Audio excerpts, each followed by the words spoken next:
This is the last talk.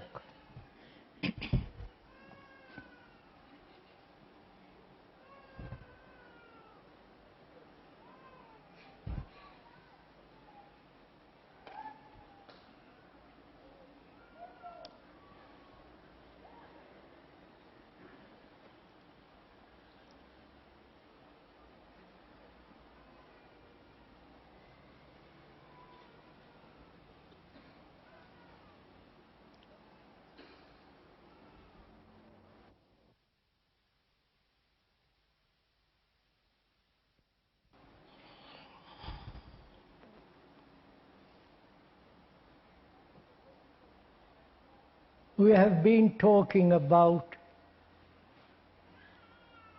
the complex problem of existence.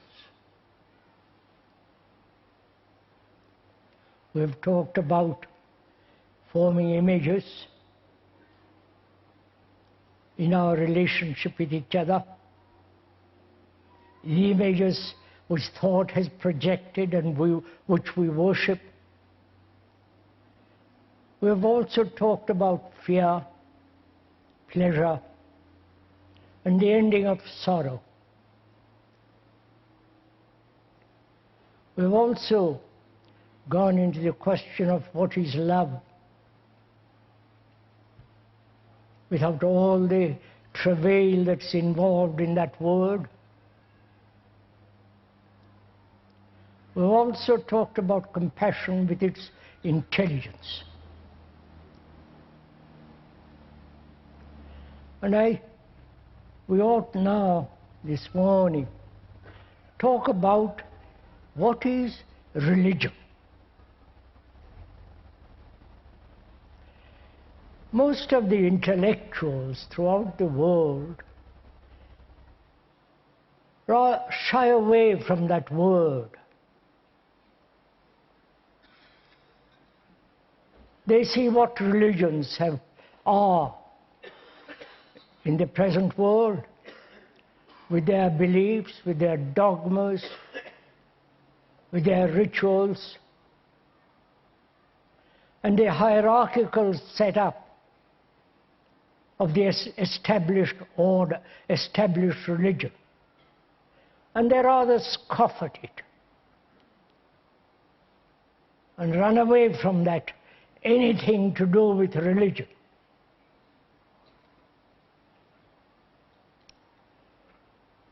And as they get older and get very near that threshold called death, they begin to revert to their old conditioning.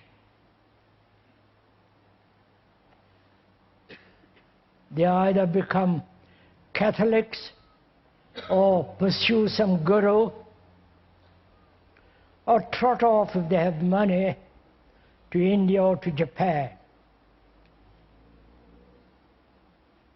And religion throughout the world has lost totally its creditability. It no longer has any significance in daily life.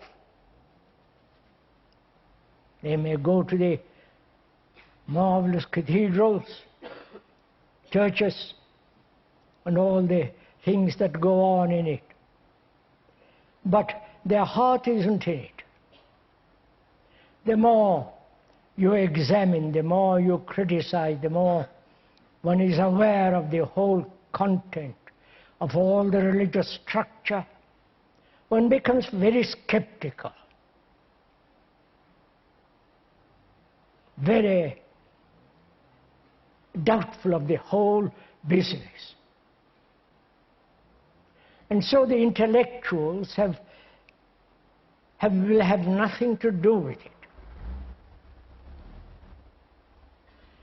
And those who are not either be treated as romantically,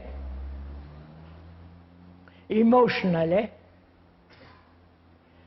or something you go to be entertained. But if one puts aside all the intellectual, the romantic, sentimental attitude towards religion, one can then begin to ask, not with any naivete, but with seriousness, in which is included doubt, one begins to ask, what is religion? Not the mere meaning of that word, the etymological meaning, but deeply, what is religion? Man, from the ancient of times, has always thought that there must be something beyond the ordinary daily life, the ordinary misery, confusion, conflict of daily life. And in his search, he has invented all kinds of philosophies, all kinds of created all kinds of images, from the ancient Egyptians and the ancient Hindus to modern times. But he always gets caught, apparently, in some kind of illusion. He begins to delude himself. And out of that illusion, he begins to create all kinds of activities. And again, if we could brush all that aside, because we have examined it sufficiently, gone into it fairly deeply with all the contemporary religions, then one begins to ask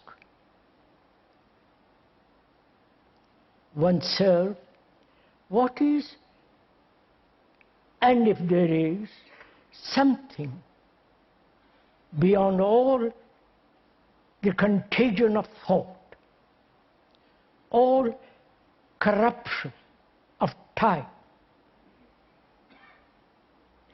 If there is something beyond the usual existence in space and time, and